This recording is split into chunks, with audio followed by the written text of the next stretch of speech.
Please welcome Jonathan Safran Fowler.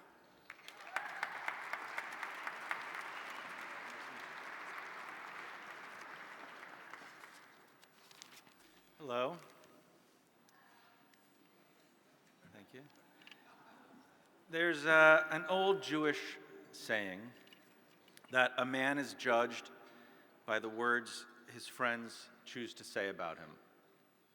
Liev instructed me to open with that.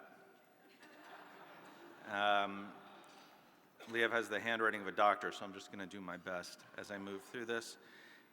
Look up, smile warmly. This is, of course, a stage direction. So here we go. Many of you know Liev as the greatest actor of his generation. The greatest anything of any generation. His thrilling, masterful, brave, triumphant, moving, inspiring, masterful, which I think you already said masterful. Timeless performances make his vast multitude of fans feel simultaneously elevated and quietly inadequate. He's also extremely handsome. Now there's a section here with a sampling of numerous accomplishments, so we'll get into that. Liev wants you to know about his directing, his screenwriting, his producing, his executive producing, his audiobook narration, his documentary narration, his heroics on the Ukrainian battlefront, which I probably would have led with that. Kindness to animals and the elderly, that he speaks several languages, so I don't actually think that's true. And that he would never sell his soul to promote a product, even if someone were to one day offer him such a deal. So now this is actually very long. I'm going to skip ahead to the something genuine section. There's another old Jewish saying, this one in Pirkei Avot, the wisdom of our fathers. In a place where there are no men, strive to be a man. So when Hillel says, man, it has nothing in the world to do with gender. The word translates to something closer to a human being in full. Someone who shows up with their whole self, their conscience, their courage, and their capacity to be disturbed by what they see. But also with their vulnerabilities and doubts and weaknesses. In a place where there are no full humans, strive to be a full human. That's what is meant. And we live in a world that's working very hard to make full humanity difficult. We are surrounded and saturated by noise and speed and the flattening pull of distraction, by the worship of money and power as the only ends worth working for or caring about, by a culture of self-congratulation. I joked that Liev wrote the introduction, but the truth is, he several times urged me not to come at all tonight, offering me ways of getting out of doing this. This is true. He valued my time with my writing, and he valued my time with my family more than any recognition of his humanitarian work. I don't need awards, he said. I just want to try to help good people raise some money. That is the full human that I love. Not an actor who knows how to work a room, but a full human who knows how to sit with an individual and offer compassion. Not a performer of virtue, but a full human who does the often invisible, often arduous work over days, months, and years to participate in the repair of the world. I met Liev 25 years ago, and he's been my closest friend and my closest artistic collaborator ever since.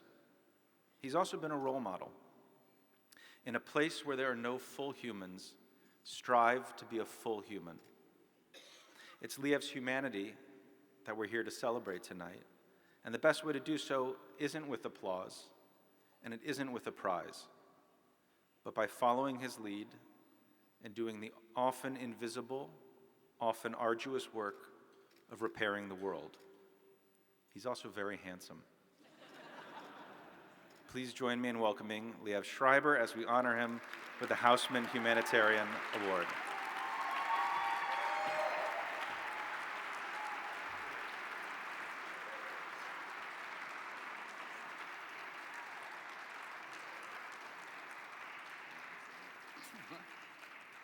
Yes, I heard you. Do you want to take this? I could. Thanks. Shit. Fuck, where is it?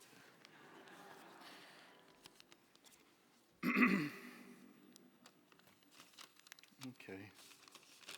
Well, it's gonna get there.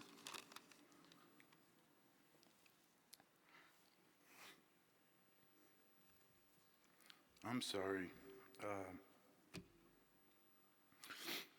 Every once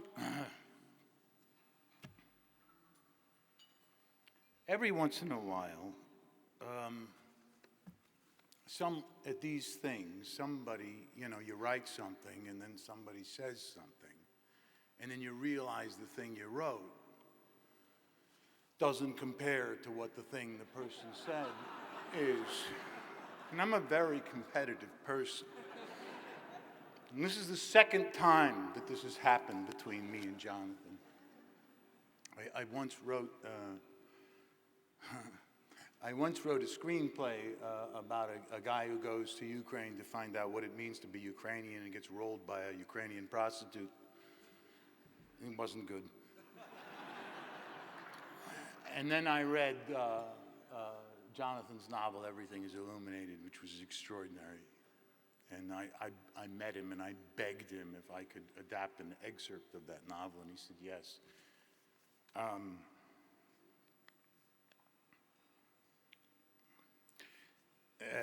And I don't know where I got so lucky to have a friend like Jonathan, so thank you, Jonathan.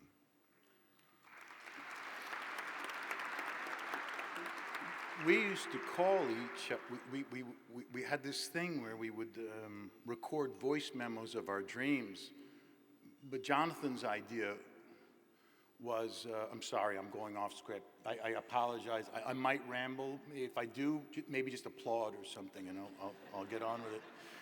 Jonathan's idea was that we would record our dreams as soon as we had them. Like, wake yourself up if it's a vivid dream and record it. And obviously they were hilarious because you said so much ridiculous shit anyways.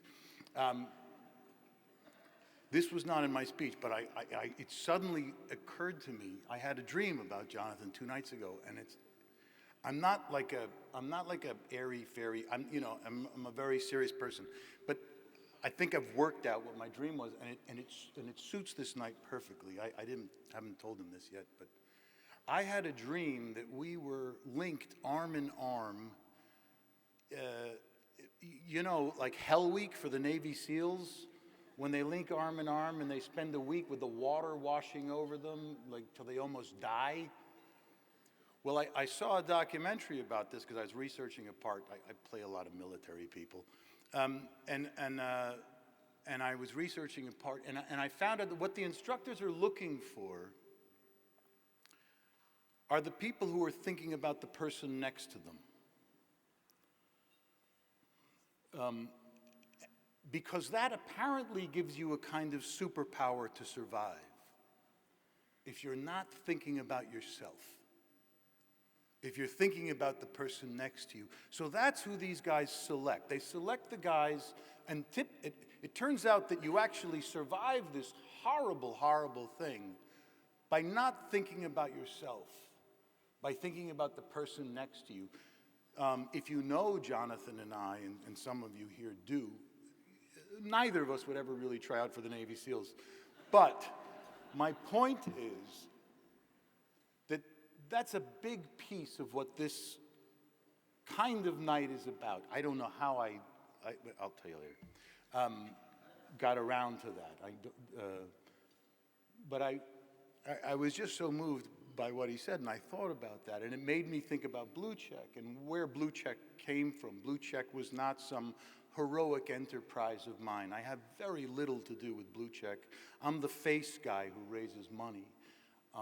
Most of the work is done by Ukrainian people who are eager to help each other. Obviously, they've got skin in the game.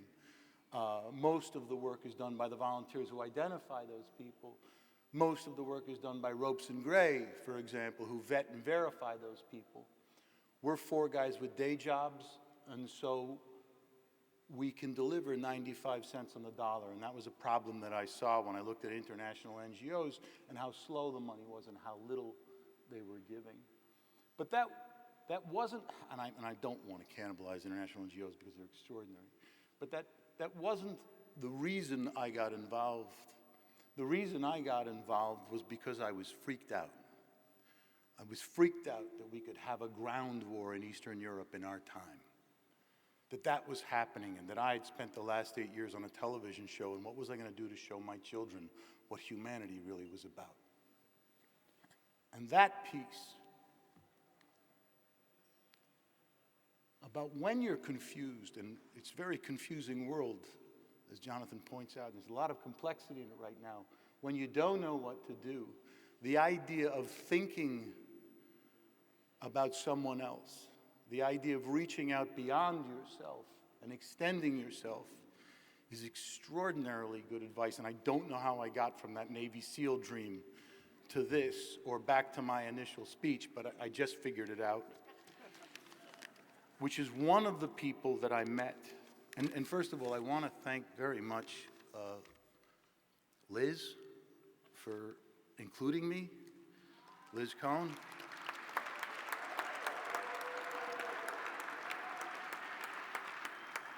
Her remarkably sexy husband, Jim Hausman.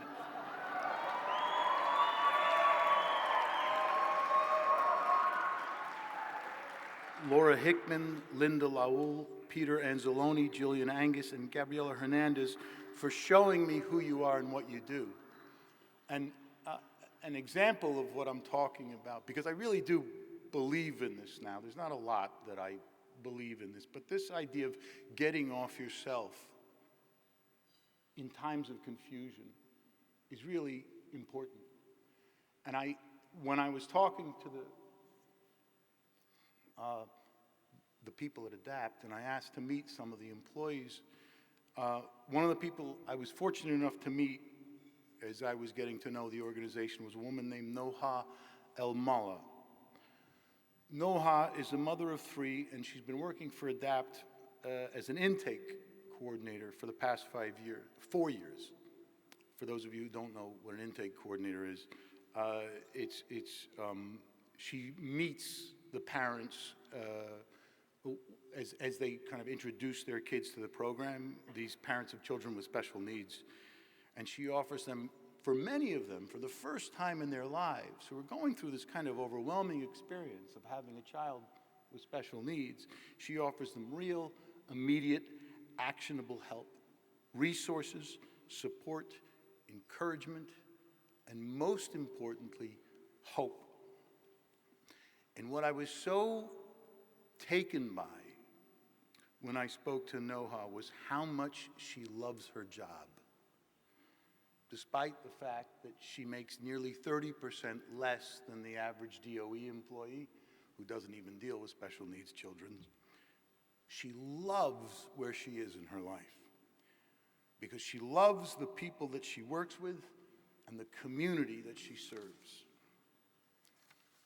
I was on this podcast recently where all these Ukrainian school children got to ask me about my life and my career, and one of them had the audacity to ask me what a good life was.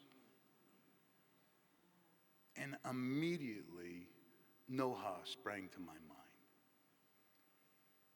So, if you are in a position to support this kind of work, I encourage you to dive in with both feet, because I promise you, it will pay you back tenfold. Thank you.